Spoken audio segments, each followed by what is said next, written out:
I see the born of no return. Sister, hey now, can't you see we're rushing for the end? I see the point of no return. Now I see the point of no return. It's just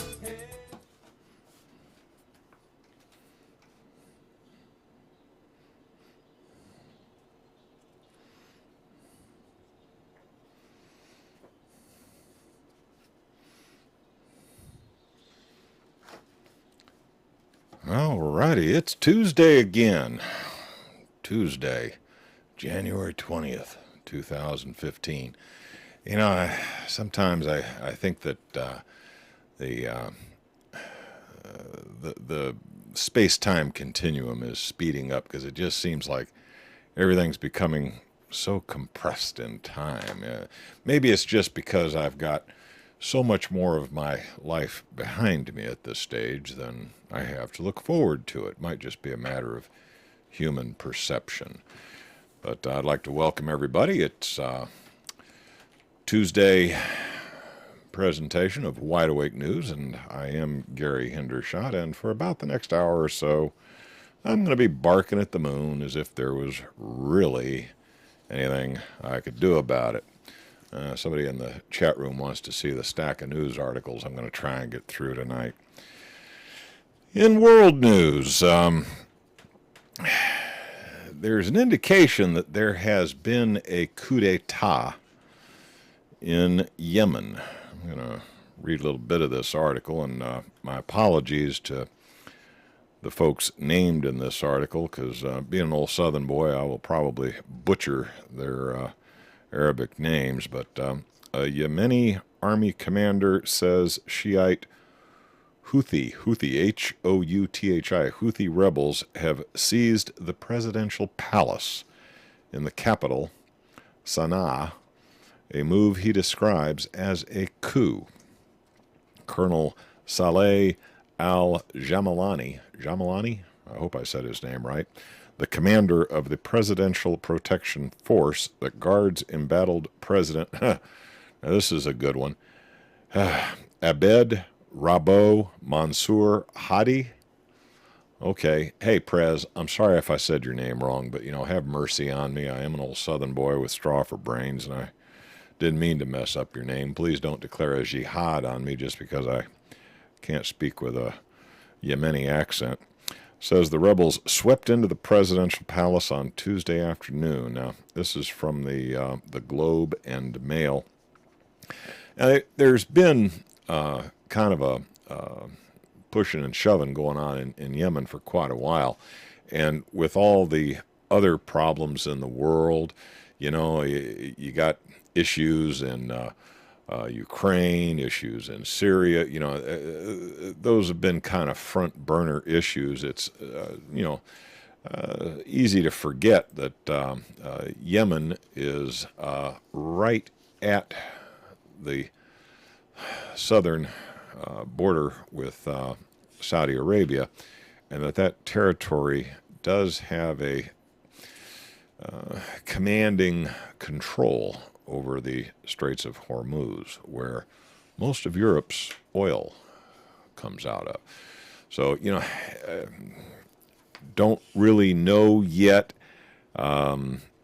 whether the guys who are apparently going to take control over Yemen, don't know if they will be agreeable folks to deal with, or if it's going to be yet another one of these free-for-alls like we see in Syria. Your guess is as good as mine, but there's yet another hot spot in the world to keep an eye on. Could be more trouble. Who knows? It's with as much fussing and feuding as going on in the world. Just one more to add to the pile. For a long time, Turkey's been kind of a, I don't know, a wild card in this tussle with Syria. If you go back in history, both Turkey and Iran have historical claims over the territory that we today know as Syria. In the case of the Turks, as recently as the Ottoman Empire, which wasn't disassembled until right after World War I, Turkey had pretty much full control over that piece of turf. And, the Turks do have a very long history that they are proud of. And there are many in Turkey who would like to restore something of the Ottoman Empire, or perhaps see Turkey at the forefront of a new Arab caliphate. But Turkey's also a member of NATO, and in theory, card-carrying members of the Western Military Alliance.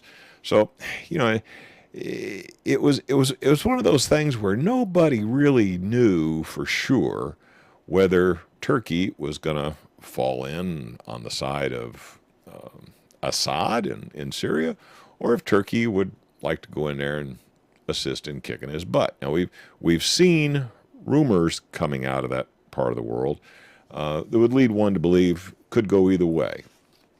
But now we've got some indication.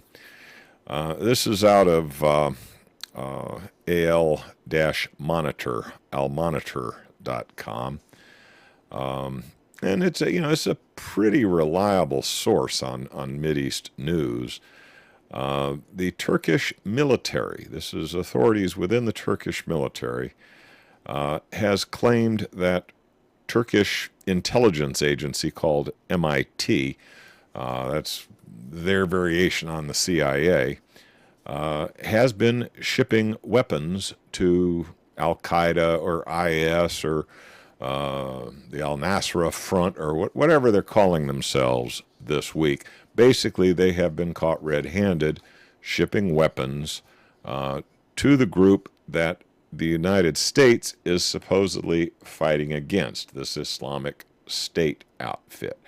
So it appears that Turkey is supporting those who wish to overthrow Assad.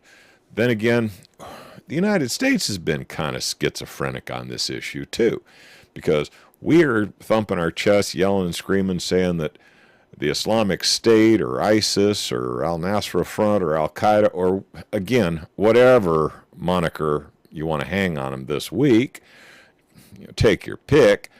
We've been saying, oh, they're bad guys, but they're attempting to kick Assad's ass, and he's a worse guy. So maybe they're not such bad guys after all, but we really hate them, but we really hate Assad. But the enemy of my enemy, yeah, I know, it gets very confusing. But now it appears that Turkey, at least, has decided which side of this particular fracas they're going to go in on. They seemed like these boys representing the Islamic State in their conquest of Syria. Now, to be honest with you, ISIS or the Islamic State, or again, whatever you wish to call it this week, is probably a construct of the United States intelligence community, aided and abetted by Saudi Arabia. A lot of the money that's financing these guys is coming from Saudi Arabia. And, of course, a lot of the military intelligence, and in some cases, air support, is coming from Israel. So it's some strange bedfellows ganging together, all intent on stirring up trouble with the embattled president of Syria, Mr. Assad. More on that one. The Israelis apparently did an airstrike And let's see, Hezbollah claims Israel carried out Sunday's strike on the Syrian side of the Golan Heights. This has been disputed territory for decades. Traditionally, the Golan Heights is part of Syria, but Israel retains control over a chunk of it that they conquered after one of the many wars that they fought against the Arab states. I think they conquered the Golan Heights back in the 67 war, so it's quite a while they've held that as a military stronghold. Hezbollah claims Israel carried out Sunday's strike on the Syrian side of the Golan Heights, which killed a prominent Hezbollah fighter, a senior Iranian general, and 5 other Hezbollah members. Israel has neither confirmed nor denied its role in the strike. That was reported by Associated Press. Two unmanned aerial vehicles. Apparently, this was a drone strike. 2 unmanned aerial vehicles flying from the Alpha Israeli side and crossing the ceasefire line on Sunday. An hour later, smoke was observed coming from the general direction of Position 30. Now, these Iranians were there apparently providing support to Syria. They do have a mutual defense pact with Syria. This Iranian general was apparently involved in doing some training with both Hezbollah and Syria. And I guess the tight grouping of a couple of high priority targets made the airstrike irresistible to some democracy in the Middle East. More on this. Now, the fact is, this incident could easily escalate. Hezbollah, who is they're the ruling party of the nation of Lebanon, is no slouch. I mean, in the last fracas between Israel and Hezbollah made a pretty good showing for itself. Kicked Israel's butt pretty good. Sent them back home with their tail between their legs. So while they're certainly not up to the same military capability as Israel, and God forbid, the United States should involve itself in the fracas, they're not anybody to just push around lightly. And now that they've lost a prominent general, the Iranians are also looking at this as a significant provocation. Now, here again, it's just like this issue in Yemen, an incident that could, if cooler heads do not prevail, could very quickly escalate into a much more serious incident. The problem is provocations like these unmanned drone strikes, provocations that the United States seems to involve itself with impunity. You just never know when that, collateral damage is going to take out some high-profile character on the other side of the fence, and it's going to, rub them the wrong way and escalate into a much more serious conflict. At this point, Israel's not taking any chances.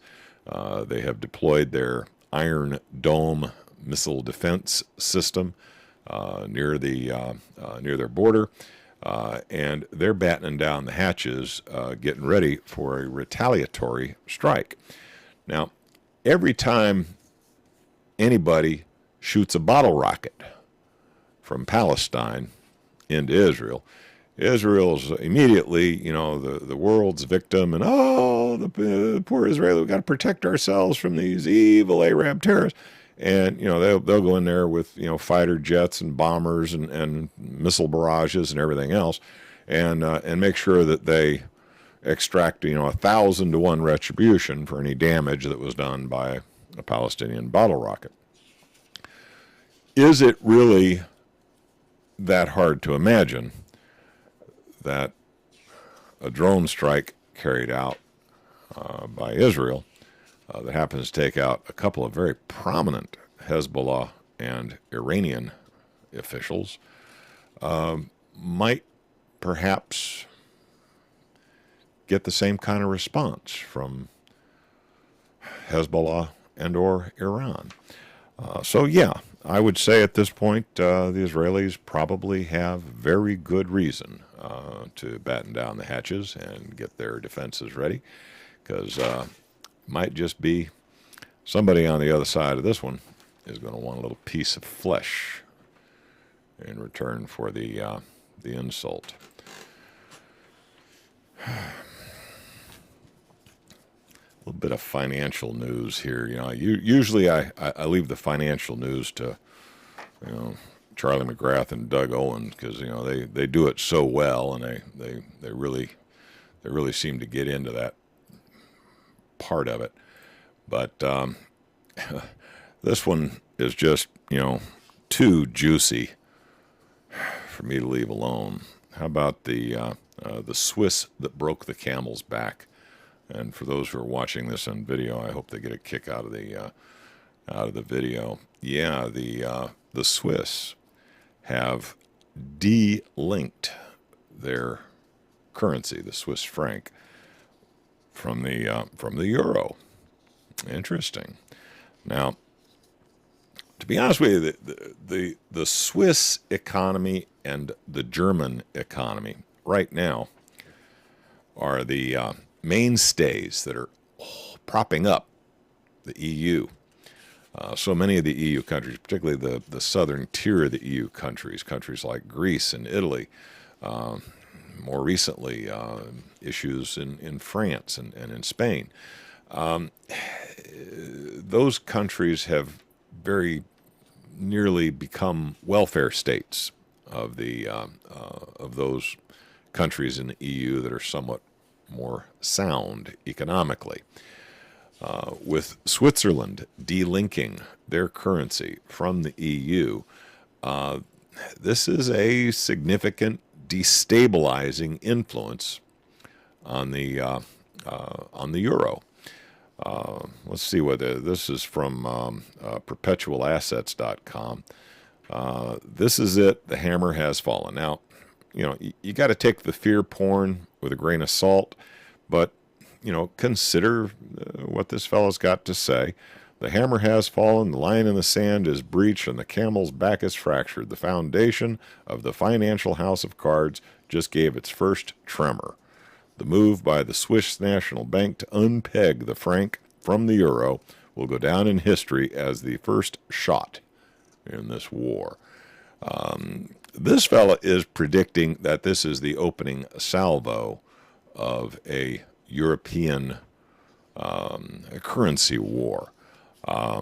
He's proposing that should Germany do likewise, and now with, you know, Germany being the only really strong economy in the EU that's propping up the euro, could be the end of the European superstate, which was envisioned as a competitor for the United States. It's no secret that the financial world is interconnected. When there are massive disruptions in one small area, they can trigger a shakedown of the entire system. Think of the subprime mortgage market in 2008. Interesting. I understand that the subprime car loan industry is liable to be the bubble that bursts in 2015. We'll just have to see about that. Yeah. Had the failure triggered the seizing up the market, substantial damage could have been inflicted on many market participants. Yeah. Here again, you know, I'm just an old country boy with straw for brains. Don't know a whole lot about economics. I do know that when you've got, you know, a union that is a wannabe, and one of the key players starts to, you know, back out the door, doesn't bode well for the continuation of that union. So here again, one more interesting little ditty to consider as we move forward into uncharted territories. All right, enough seriousness. Let's maybe talk about something fun, or at least, something we can joke about a little bit. For those of you who don't know, there is a World Economic Forum going on in Davos, Switzerland, just as the Swiss back out of the euro. I wonder if there's going to be any arm twisting going on in the background there. That's another one we'll just have to wait and see on. But all the big shots, all the rich and famous, all the most powerful potentates are gathering together to discuss the world economy. And when we get back from the break, we'll talk a little bit about the World Economic Forum and how all the high and mighty getting together in Davos to decide how your economic future should play out. Man, I tell you, I timed that one great. I just now started hearing the music in the background. Time for me to slip out, let the studio sell some goods, but I'll be back in just a few minutes with some more Barking at the Moon. Alrighty, now I hope you paid close attention to all those very important commercial announcements, and I'd like to see you order at least one of every product that was advertised. Good way for you to support the network. All right, moving right along. This article from Zero Hedge is kind of a tongue-in-cheek article that combines two stories for the price of one. You got all these big shots, meeting at a luxury swank resort in Davos, Switzerland, under incredible security. This is, the uppers. All the, millionaires are not invited. I mean, you got to have billions and billions of dollars to get into this meeting. This is a meeting of the Big Shot Club. Well, it also was just reported that the uppers, the 1%, that 1% that, we keep talking about, now apparently controls almost 50% of the wealth of the planet. So, if you were into satire and you wanted to, present these facts tongue-in-cheek with a little bit of a laugh, how would you do it? Well, it's a rare article that I actually read to my audience word for word. Usually I try to give you just enough of what the author discussed to get you interested enough to check out the link and go read the article in its entirety. But this one is so funny that I want to treat my audience to the article in its entirety. Now, once again, this is from Zero Hedge, and yes, if you want to reread it for yourself, there will be a link. If you go over to smartscarecrow.com and look up the blog entry for January 20th of 2015, or if you're watching this on YouTube and you look at the About This video down below, there will be a link to the article so you can go read it on your own. But let me go ahead and read this to you and see what you think. Now, you're entitled to at least one giggle a night. I mean, with as bad as most of the news is out there, sometimes you just need one. So here we go. A new Oxfam report indicating that the wealthiest 1% possesses about half the world's wealth has left the richest people in the world reeling with disappointment, a leading billionaire said on Tuesday. Speaking to reporters in Davos, Switzerland, where he is attending the World Economic Forum, the hedge fund owner Harland Dorensen said, "I think I speak for a lot of my fellow billionaires when I say I thought we were doing a good bit better than that." Calling the Oxfam findings sobering, he said that he hoped they would serve as a wake-up call to billionaires everywhere that it's time to up our game. Quite frankly, a lot of us thought that by buying politicians, rewriting tax laws, and hiding money overseas, we were getting it done, said Dorensen, who owns the hedge fund Garrot Capital. If at the end of the day, all we control is a measly half of the world's wealth, clearly we need to do much, much more.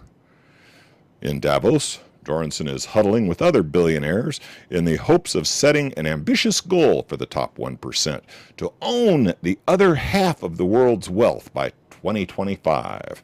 While he considers this target doable, Dornson said that he does not underestimate the challenge of wresting the other half from the vice-like grip of the approximately 7 billion people who comprise the bottom 99%. Getting that other half is not going to be a walk in the park, he said, but 10 years from now, the Oxfam says that the top 1% owns everything in the world. It will all have been worth it. As I said, tongue-in-cheek, but in many ways, all too true. So yeah, the World Economic Forum being held in Davos, Switzerland right now, where the uppas are discussing how the hell did you people manage to hang on to that other half? We want that other half, damn it. And you can betcha they're coming for it. I hope you got a giggle out of that. I mean, there's so much bad news out there. It's good to get a laugh every now and then.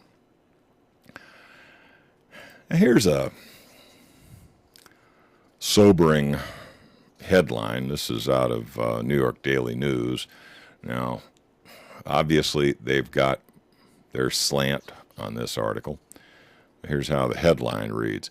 Gun-toting Minnesota screenwriter, wife and 5-year-old found dead in apparent murder-suicide.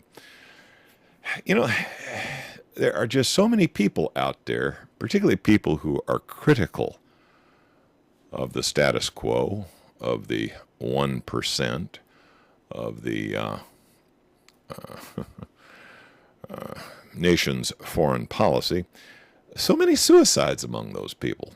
I understand, another handful of high-powered bankers have been suicided here recently.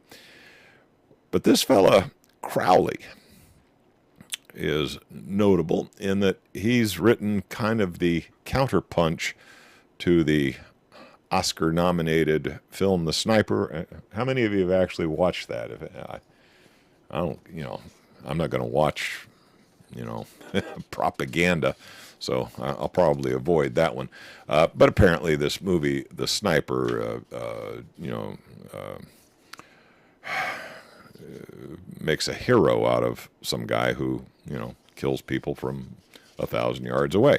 I mean, it's an interesting skill. I'm not sure it's something that really enhances your resume, but, it's a Clint Eastwood production, so I guess if you're into it, have fun with it. It's obviously a propaganda piece. This fellow Crowley, who's been found with his wife and 5-year-old child dead in their home in Minnesota, was well on his way to getting financing together to produce a movie that's kind of the counterpunch to this. It's apparently a post-apocalyptic, future U.S.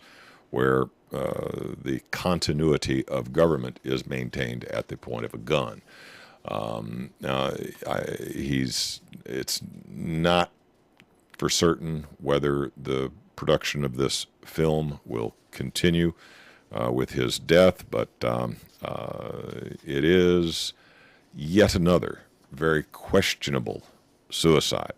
All indications were that these people were very happy.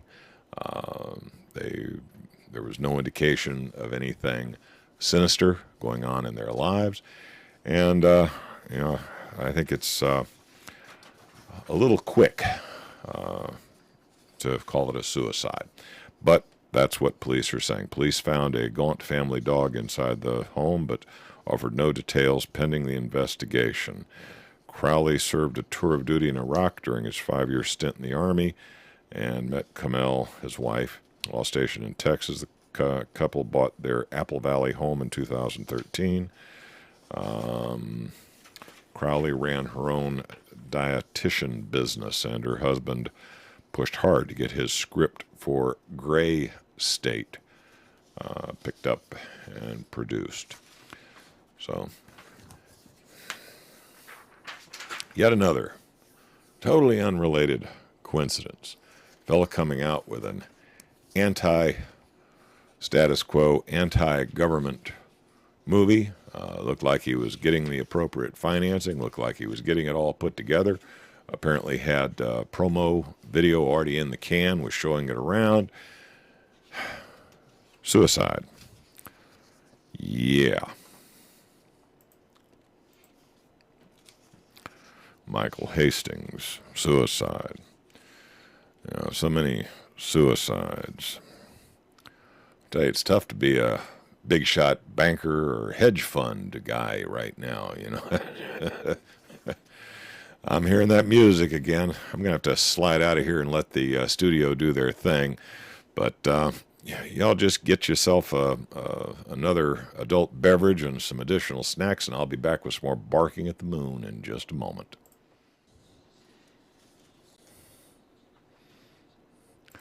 Alrighty, it's time for one of my favorite segments. Yeah, you guessed it. Got to talk a little bit about how much I just love Obamacare. Oh gosh, I sleep so well at night now that my president has given me that free health care. I'm still trying to figure out how the hell I'm going to figure this out of my taxes. Even the IRS won't help me, but I digress. How many of you out there have visited the healthcare.gov website? Now, you know, I have to admit, I did take a look at it. You know, I wanted to see if I could, you know, frankly, they won't even give you a hint as to what it's going to cost you until you give them a whole hell of a lot of personal information, stuff my mama don't know about me they're asking. I mean, frankly, the intensity of the skid mark in my underdrawers is nobody's business but mine. But there's new and exciting news in Obamacare. Yeah, a little-known side to the government's health insurance website is prompting renewed concerns about privacy. More issues about privacy. I'll tell you what, you know, there's people in this government that want to know the intensity of your skid marks. It works like this. When you apply for coverage on healthcare.gov, dozens of data companies may be able to tell that you are on the site. Some can even glean details such as your age, your income, your zip code, whether or not you smoke, if you're pregnant. Yes, there are certain special data harvesting companies that have been given direct access. They have buried within the healthcare.gov website, they have buried within the code special links so they get priority access to your personal information. But it's all good. It's all good because it's only going to be used so that these people can target advertising directly at you. And I keep wondering how I keep getting these darn Viagra ads in my email. I keep wondering who the hell it was that ratted me out. Now I know. God, I just love Obamacare. Don't you?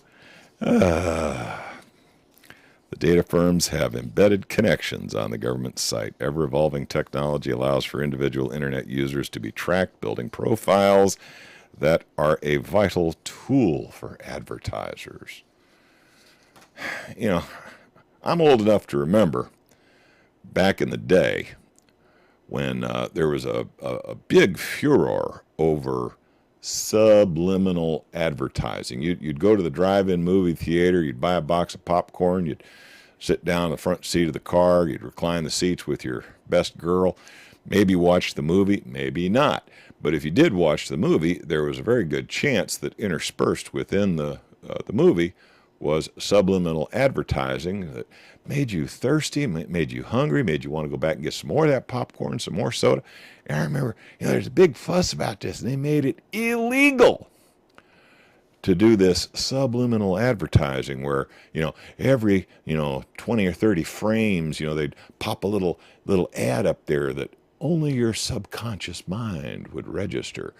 You're thirsty. You want a Coca-Cola. You want more popcorn. Go to the drive-in movie stand. Yeah, go get some. Go get some. It's right over there. No problem. Now, today with modern technology and, our friend the internet, the ability for advertisers to get very personal information about you so that they can direct advertising right smack dab at you. It's a little scary. I'm not sure I like that. I'm not sure I'm comfortable with it. It's one thing to get Viagra ads, but when you start getting adult diaper ads, it's gone too far. Yes, I just love Obamacare. I sleep so well at night knowing my president has given me that free health care. Yeah. A little bit of technology news here. I think one of the guys in the chat room wanted to direct me to this article, but I beat him to it. I found this one on RT.com. Dozens of U.S. law enforcement agencies, including the FBI, have used radar devices that allow them to see through walls of buildings to monitor human activity. Now, I'm not sure why this is such a big surprise, why anybody would be shocked by this, okay? The fact of the matter is, they got satellites up there that can see heat signatures of Bigfoot if he really exists, okay? They can look right through the roof of your home, and they can tell what you're doing in there, okay? They can tell how many people are in your home. They can tell you, when you're in the bathroom, when you're in bed, So, this has been possible for a long, long time. The only thing cutting edge about this new thing is that it's now been packaged in a handheld gizmo that cops can aim at your home from their car, sitting out on the street. It wasn't too long ago, a lot of people were fussing because, the cops would suspect somebody of smoking marijuana. And they'd go get the drug-sniffing dog, and they'd take the dog for a walk out in front of your house. And, of course, the dog would alert. Well, now, these dogs will alert anytime the handler gives them the signal that, hey, if you alert right now, I'll give you a little tasty treat. But based on the dog's alert, they then had probable cause to bust down your front door and do all the snooping because, boy, if we don't bust down the door right now, they're liable to destroy the evidence. That's our story, and we're sticking to it. Well, a lot of people raised a fuss about it. And, for the most part, that's not being done, except, by some of the more unscrupulous policing agencies.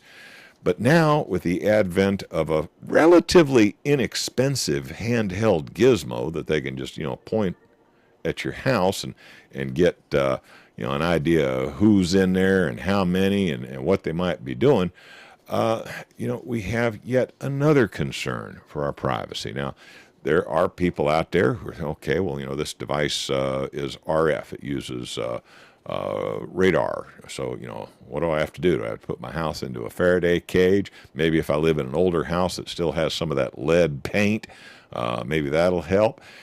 But the fact of the matter is, with the thermal sensing capability they got, I'm not sure how you would mask your heat signature.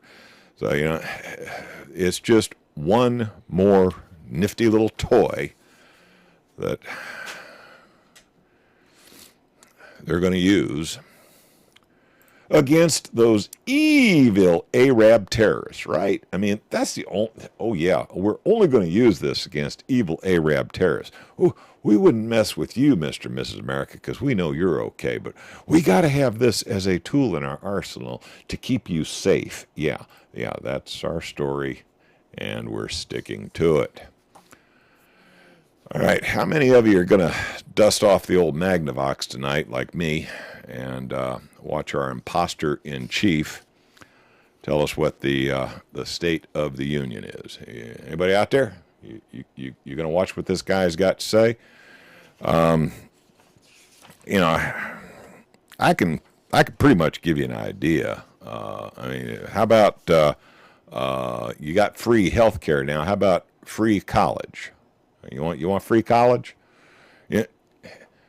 There are so many kids out there right now, you know, the 20 and 30 somethings who were sold a bill of goods. You know, they were sold this promise by their parents, their grandparents, by, you know, their counselors at school, and so go to college, and boy, when you come out of there with your 4-year degree, you know, you're going to be able to get a good high-paying job. Don't worry about what it costs. You know, you'll make plenty of money because there's lots of good-paying jobs out there for college grads. So, you know, whatever it costs, you just make sure you get that 4-year degree. Now, they're out of school. They're up to, you know, their eyeballs in debt. Those good-paying jobs that they were promising, you know, your training for it is, you want fries with that? Yeah. So, you know, hey, I am all in favor of improvements in the American educational system. But, you know, we lied to an entire generation of kids who are right now suffering. You want to do something good for the economy and for the people?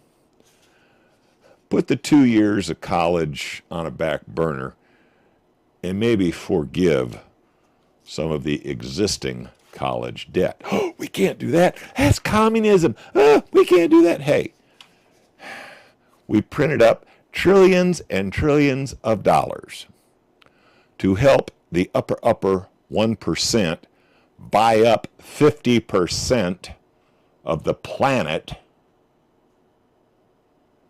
Couldn't we maybe print up a couple trillion, you know, drop in the bucket compared to what we gave the banksters?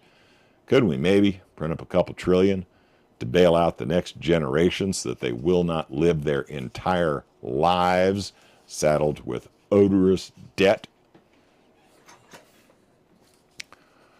But the president's going to propose 2 years of free college for everybody. Gives you a warm fuzzy, doesn't it?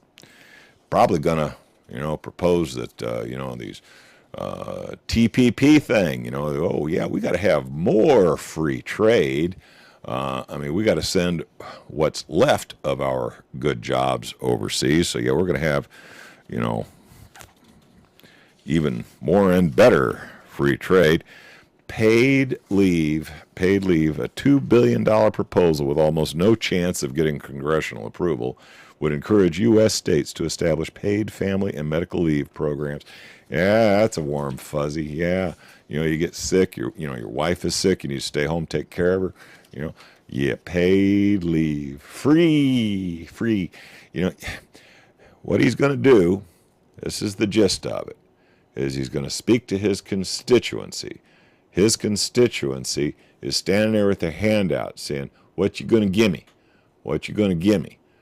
What you need to remember is that for everybody he gives something to, somebody is going to get their pocket picked.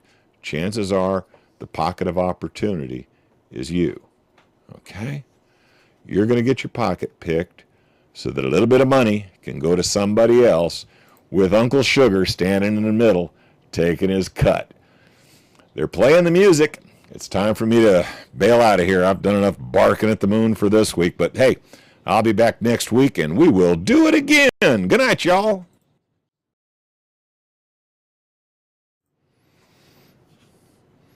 All righty, I'm back for a quick one here. You know who's going to give the Republican response to our Democratic imposter-in-chief's a little bit tonight? You know, I guess that's coming on here momentarily, so, you know, I may have to be watching that in the background while I'm talking to y'all.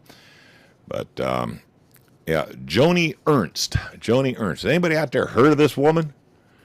Okay, okay, you know, she's a freshman senator. She's been in office for less than 2 weeks, and she's going to give the Republican response. Now, obviously their intent is to put this woman in the limelight, so that she might be a contender for perhaps a vice presidential slot in the 2016 election. This is all theater. What I would like to avoid is the theater of the absurd. Look, the economy is circling the toilet right now, okay? Somebody's already pulled the flush lever. In a situation like this where the economy is really, really, really looking like it might tank, the tried and true method to get everybody out of their doldrums and, oh, my job, I ain't got no job, I can't pay my mortgage, can't pay my car, is to give people something even scarier to worry about. Worried about the fact you can't pay your mortgage? Well, suppose the Russians were getting ready to drop a nuke on you. That'd scare you out of that one, wouldn't it? Because, pain is funny. If your finger hurts, knock yourself on the head. You'll forget all about your finger, all right? Economy got you down? Let's get into a good old-fashioned world war. That'll make them forget the economy, no problem. And just think, all of our military-industrial complex buddies will make a ton of dough building all the weapons of war that these idiots are going to need to nuke each other and blow each other off the face of the earth. And because us 1%ers are going to be hiding in our deep-ass holes under the ground, hey, we won't care. We'll come out in 100 years, pick up the pieces, and carry on. We got our robot slaves and flying cars that we never gave to the 99%. We have those in reserve just for us special people. So, what do we care if they nuke themselves? Yeah. Hey, it's a wild and crazy world. Sometimes all you can really do about this nonsense is laugh at them. Because fear is the mind killer, and what they wish to do is keep you in a constant state of fear. They create the problem, then they come riding in on their white horse to offer you the solution to the problem that they created. And, thank you for coming up with a solution to all my problems. Oh, thank you. You kiss their boots, and, they get what they wanted. They war half of the world. They don't, now they'd like to have the other half. Hey, that's it. That was the last little bit that I had planned for tonight. So at this point, I look to my chat room audience to see if perhaps they had an item in the news that slipped my mind. Did anything really, really, really important get past me this week? We are missing the president's speech, although I suspect I can catch, the 30-second summary, as Shuba says. I can probably catch it as a YouTube clip tomorrow. I'm sure a couple of guys. I want to see the one that the Onion comes out with. That's the one I'm really waiting for.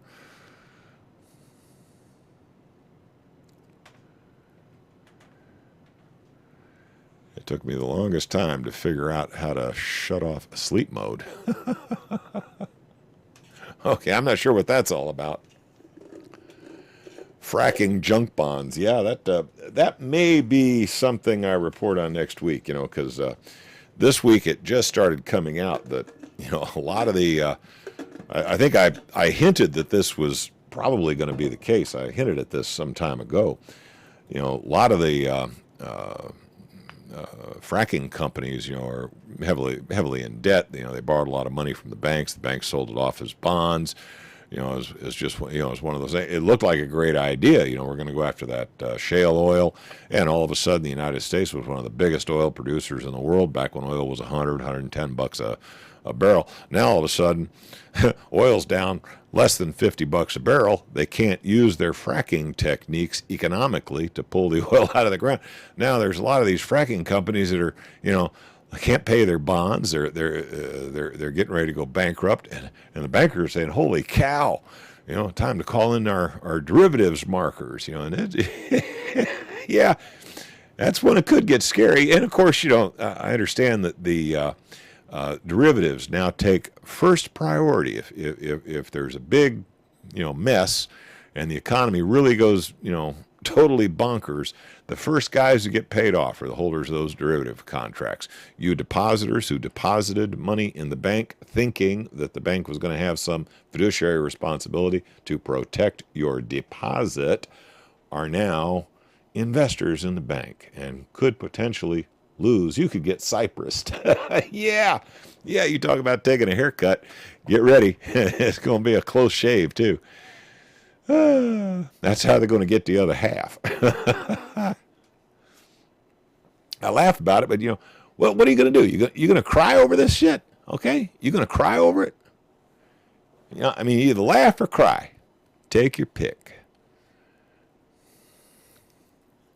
One thing Zero mentioned is that that Davos meeting make a tasty target, wouldn't it? If Putin was really pissed off, he's got the wherewithal. He could do it. Poof! All the the 1% gone.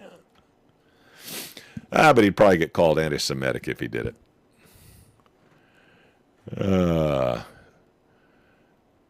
What is this? Other good news: Attorney General Holder stops civil forfeitures. Really? I'm not sure how I missed that one. You got a link to an article on that? Because, I'd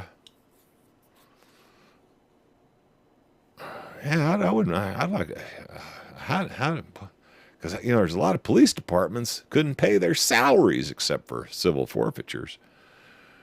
They found Beagle 2. Now, you're going to have to tell me what Beagle 2 is. I'm not sure I know what Beagle 2 is. Is that whose gizmo is Beagle 2 that they found on Mars?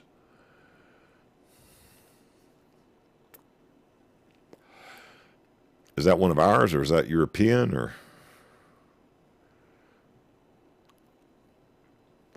They found there's all kinds of pictures of stuff on the surface of Mars that sure doesn't look like natural formations. I'm not ready to say that there were little green men living on the surface of Mars, but there have been an awful lot of things photographed at fairly close range on the surface of Mars that just don't look like natural formations. If it comes out that there was indeed life on Mars, I suspect it was us. Yeah. If you really think we just climbed down out of the trees a 250,000 years ago, and that we've only had civilization for 10, 15,000 years, if you really think that, you might want to stop and think again. It could be that this is just one of a number of technological epochs that mankind has managed to struggle itself into. And, all this trash laying around on the surface of Mars and apparently on the surface of the moon, those could be our refuse bins. We just don't know. Here again, there's a lot of things, a lot of speculation. We don't really know. I think it's a lot more likely that it's our stuff than some little green man who happened to be flying by decided we were interesting. Think about it. What makes us so interesting? Why would a spacefaring race be the least bit concerned about us? It'd be more likely they'd be scared as hell to come down here because we might eat them. Let's face it. We're a bunch of brutal savages. What makes you think space guys would be interested in coming here? They avoid us like the plague.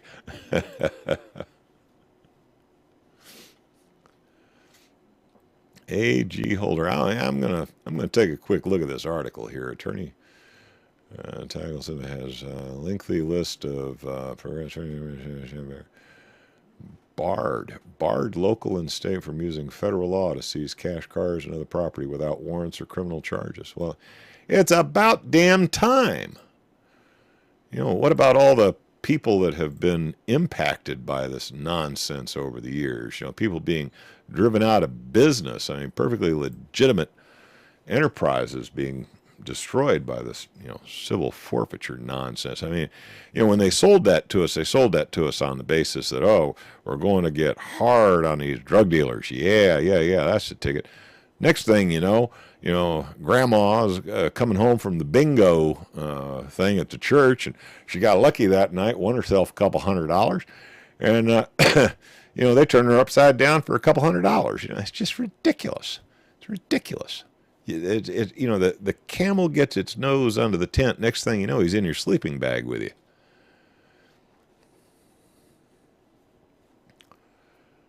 Has intelligent life ever visited Earth? Yes, but they left in a hurry. Ain't no intelligent life on this planet. Let's get the hell out of here.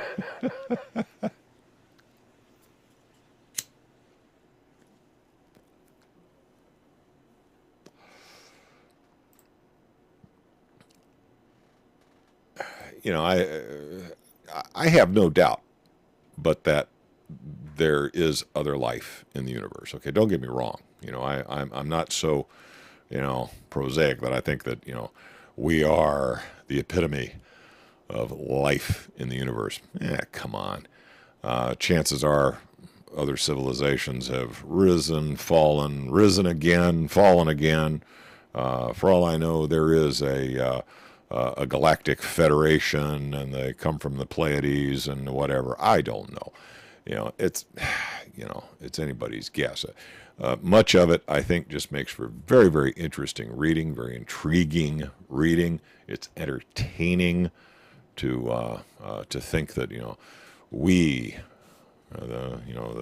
living on this third dirt ball from the sun, are interesting enough to advanced cultures who've mastered intergalactic space travel, you know, that we would be interesting enough that they would actually spend the time and resources required to come here to check out what humans are doing. Yeah, right. Maybe not. However, you know, if you look at the geology, if you look at the history, so much of our history is hidden behind a veil. A lot of that is the secret knowledge that's being kept from you.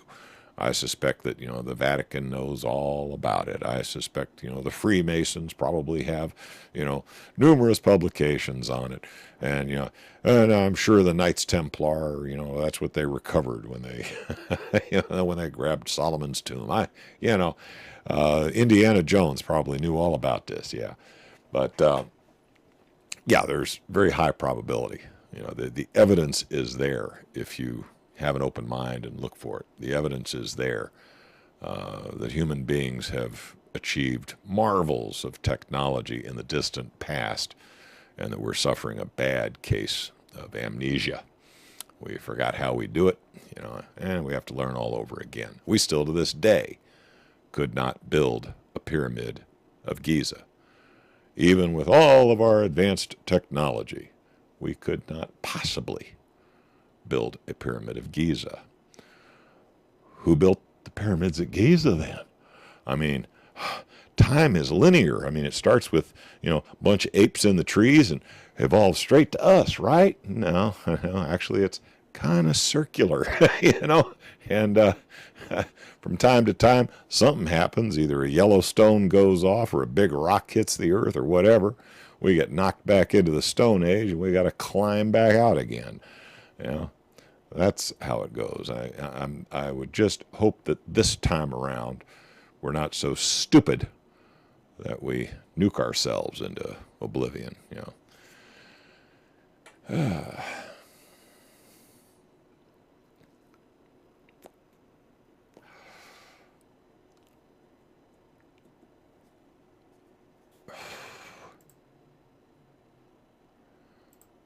newer pyramids are less fancy. Yeah, yeah, yeah. That's true. You know, it looks like the Egyptians actually did try to copy what they found.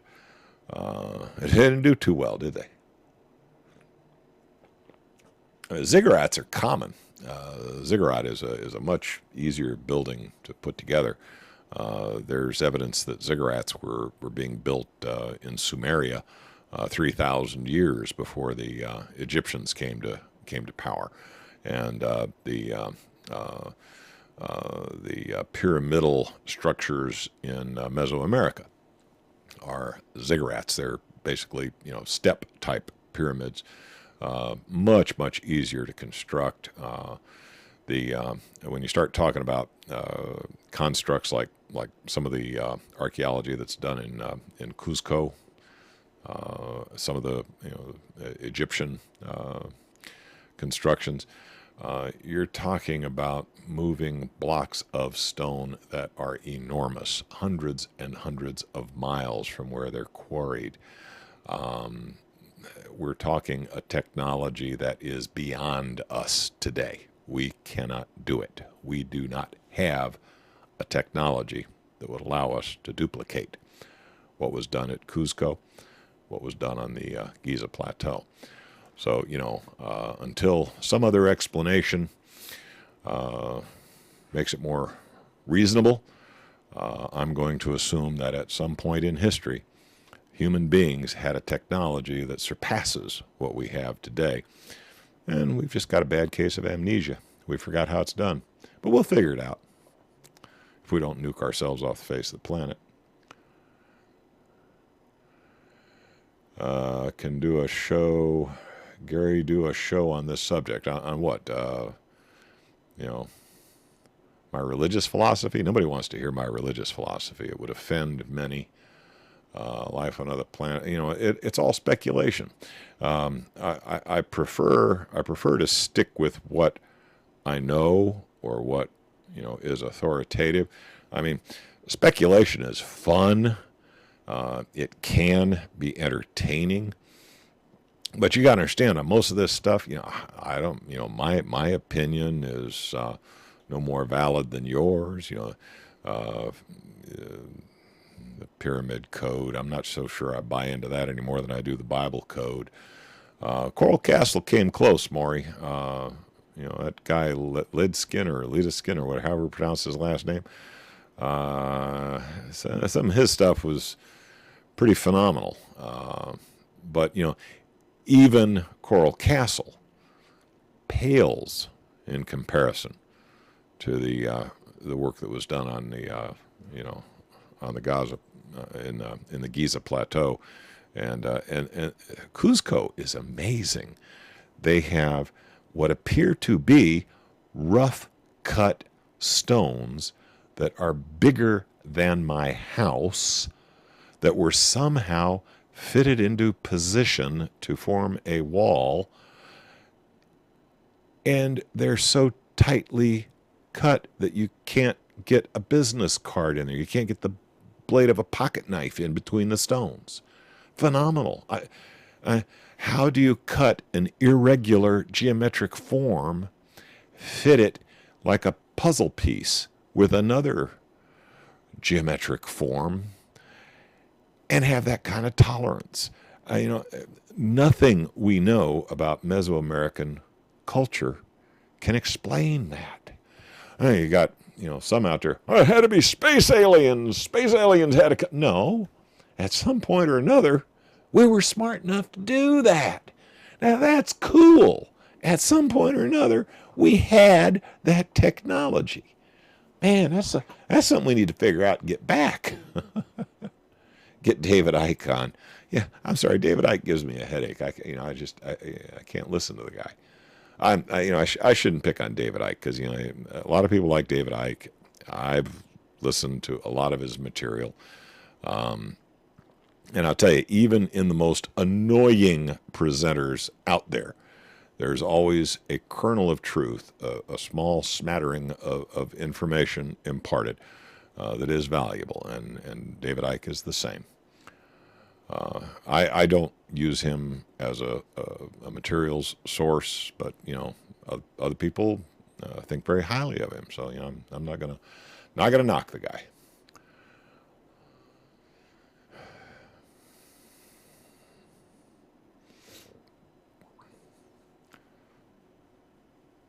You want me to shapeshift for you? You want me to turn into a reptilian? Believe it or not, with this video equipment I got, I could do it. Right before your eyes, I could morph into a lizard. But, I'd have to set it up in advance, and I haven't got anything like that set up. About the only thing I got set up right now, just for fun, I got me, living like the 1%. I got me living in a neon garden. I got me on the in the engineering section of the Enterprise, and so I I mean, there's a lot of cute things I can do with the video, and if I had the time to set it up in advance, yes, I could do a real-time morph into a shape-shifting lizard. Hell, I could shape-shift into the Queen for you if you wanted. Kind of scary what you can do with some of this video equipment. Who predicted 9/11? I mean, a lot of people claim to have predicted 9/11, and frankly, I predicted 9/11, but did I? Was I 100% accurate in my prediction? Hell no.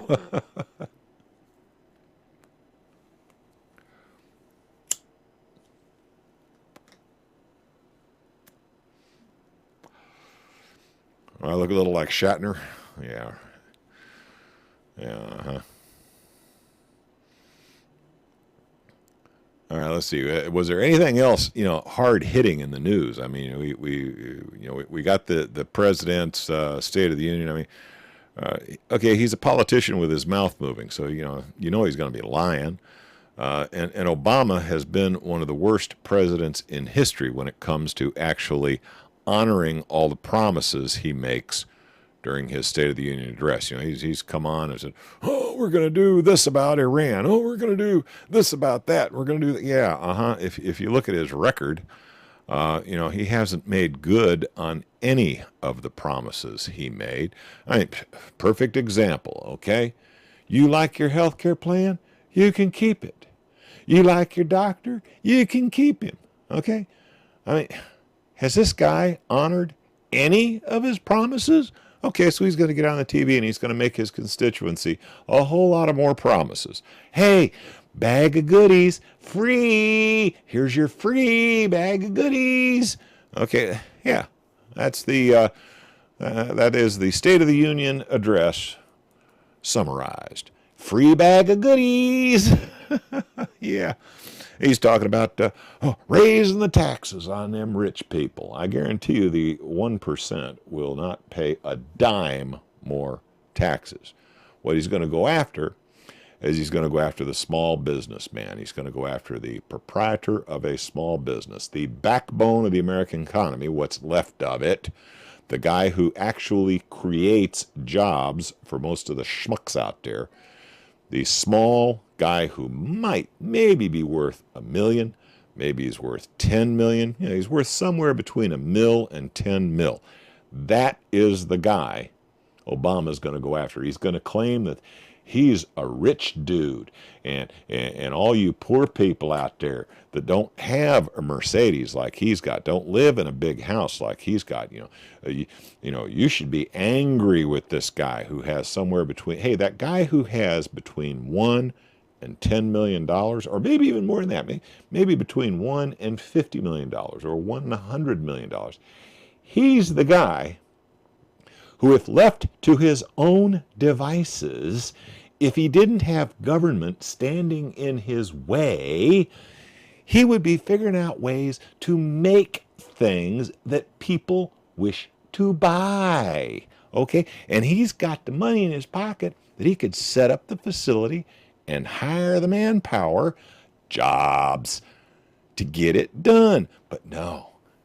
See, if you got a guy out there that's got somewhere between $1 and $100 million and might be real savvy and might have a lot of go-go, that guy is a threat to the guy who has billions of dollars. That guy might actually come up with a really, really, really good idea, and become a player. No, this is an exclusive club. We don't want him. No, we've already got the players assembled who are entitled to be the uppers. We don't want to give anybody else a seat at the table. So yeah, that's the guy they're going to go after. And they're going to tell all these people out there who ain't got the Mercedes, ain't got the fancy house, that it's all that guy's fault. We need to take his Mercedes, and we'll take his Mercedes and we'll chop it up into 1,000,000 pieces, and you get a hubcap off of a Mercedes. You get the windshield wiper knob. Yeah, that's what they're going to do. They're going to rape this son of a bitch who just might have been the one who would create a business opportunity, jobs for many people. They're going to take him out and they're going to beat the crap out of him. Yeah, I saw that article about the 1882 Winchester. That's something. Now what mountain man's just going to leave his Winchesters propped up against? I'd remember where my Winchester was. But you don't know. I mean, the guy might have gotten injured. He might have got killed. They might find his bones somewhere nearby. You just don't know. But back in the day, back in 1882, you could buy a Winchester rifle for about I don't know, somewhere between $25 and $50. Okay, $25 and $50. Now, today we think of $25 to $50. Oh come on, I'll spend that much out drinking on a Friday night. So we just don't. We think, okay, well, $25. Yeah, you probably just forgot it. No big deal. But back in the day, $25 was a lot of money. That might have been as much as a man earned in a week. Some guys only made that in a month. So you're talking, a week's wage, or perhaps even a month's wage. So $25 to average guy back in the 1880s, that's a lot of money. You don't just leave your $25 Winchester propped up against a tree. No, that's a precious piece of hardware. You're not going to lose that bad boy.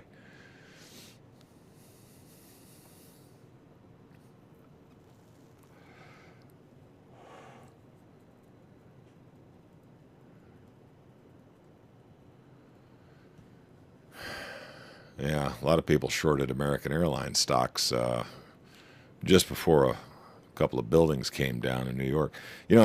When you think about it, so much of the trouble that we find ourselves in right now, both our trouble with, this ridiculous war on terror, stupid. How do you go to war against an adjective? Or an adverb, or whatever the hell it is, I mean, today we don't declare war against a competing sovereign nation, because my God, we might actually get hurt doing that. They might shoot back. So we go to war on poverty, and we do the war on drugs, and we do the war on the invisible boogeymen. That we got to shake a boogeyman in front of you from time to time to keep you very, very, very scared, so that you look to government for a solution to your fear. When frankly you're probably better off just turning off the TV and get rid of the damn fear porn. A lot of us would be a hell of a lot better off.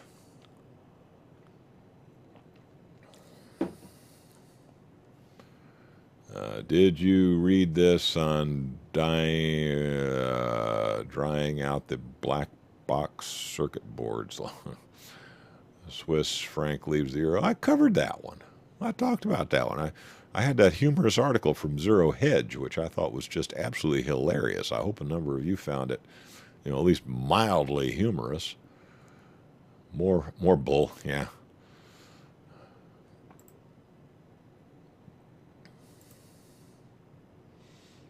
Yeah, they still haven't found that Malaysian flight 370. A lot of people say that plane ended up on Diego Garcia, that there was apparently some new high-tech chip that had something to do with research on quantum computing. And then Chinese had apparently bought this thing and were expecting delivery. And,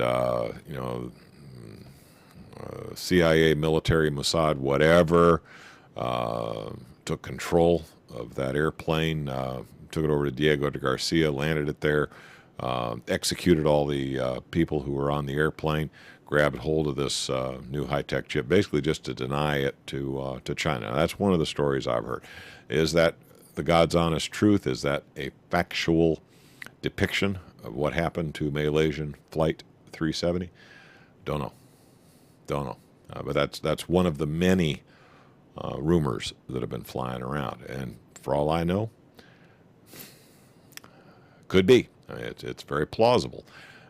It's a shame when I'm so distrustful of my own government that I look at a scenario like that and I say, yeah, that's something my government would do. You know, they would kill 200 people to deny the Chinese this quantum computing chip. You know, that's, you know, they would, it's in the national interest. Therefore, by definition, we can kill anybody we want because it's in the United States national interest. What they really mean is it's in the interest of the 1% of the U.S. population who owns 50%.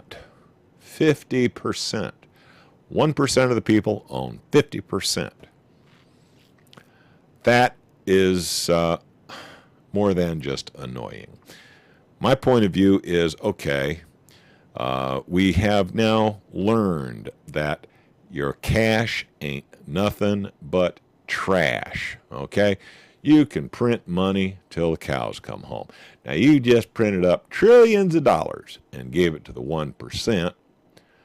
Let's even out the score. Let's get to 1% down to the point where they only have 10% of the world's wealth.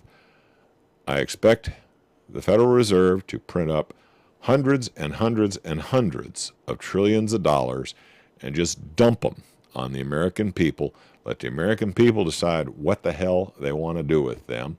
That will dilute the wealth of the upper 1% so that, yes, even though your money, whatever money you have, is going to take a serious hit in value for having them do that, at least it'll kind of even out the score here where that upper 1% of the population only has 10% of the world's wealth.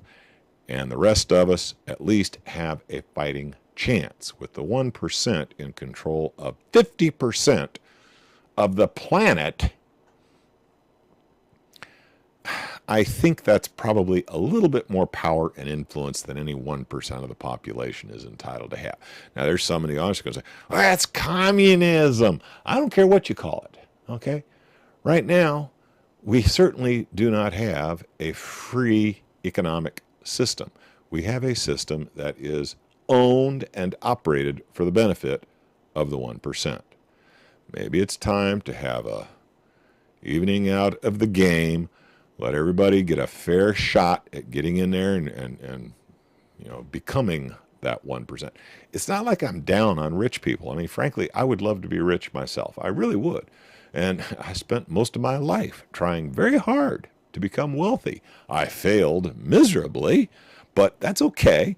I played the game. I got in there, and I wrestled with the rest of them, you know. And all right, I didn't win, but you know, it was a good game. I enjoyed it, and I will go to my grave saying, hey, you know, maybe I didn't make $1 zillion, but damn if I didn't take a shot at it. I was reaching every chance I got. I was reaching, seeing if I could do it. You know, people should have that opportunity. They should have the possibility in front of them that they just might get lucky. Damn, they keep trying. One of these days, they just might hit it. You know, get lucky maybe, or you know, fortunate, however you choose to play it. But you know, right now, you know, with this 1% of the population already wrapped up 50% of the planet.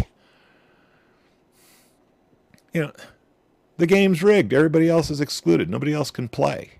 Okay? Nobody else can play. So yes, I mean, is there time for real wealth redistribution? Not just taking all the money from this poor schmuck who, you know, has maybe $1 to $50 million, and he just might have a really good idea, might come up with the next great widget. You know, maybe he's a Bill Gates, or maybe he's a Wozniak or a Jobs or something. You know, maybe he's got a great idea and just enough money to put it together. You know, I don't want to punish that guy. that's the guy I want to promote. You know? He's good. He's good for all of us, you know. He's going to give us jobs. He's going to give a lot of people work. He's going to come out with new whiz-bang gadgets that people are going to be interested in buying. But, you know, these people at the top who make a ton of dough just moving money from one pile to another, what are they contributing? Who are they going to hire? What new widget are they going to make? Nah, they make a ton of dough just moving money from one pile to another. No. That is a rigged game. That is what needs to be brought down.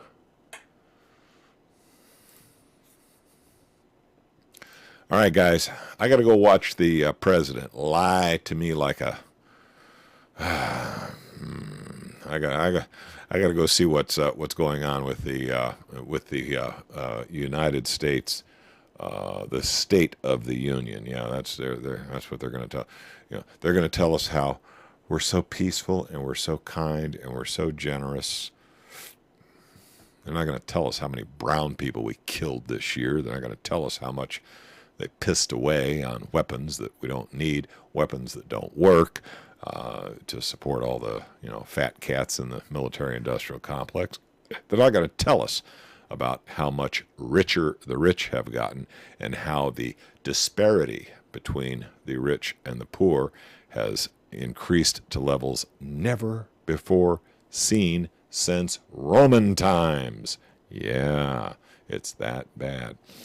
So I'm out of here, guys. I do wish all of you a good evening, a good week, what's left of it. I want to thank you for spending your Tuesday evening listening to me barking at the moon. And yeah, I'll be back next week and we'll do it again. Good night, all.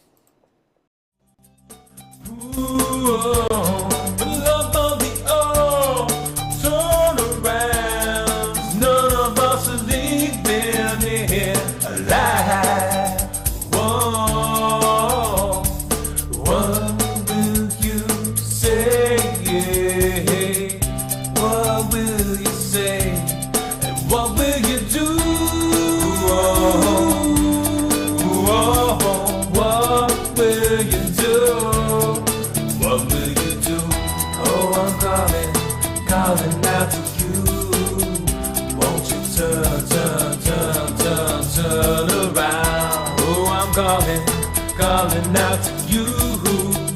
Won't you turn, won't you turn around?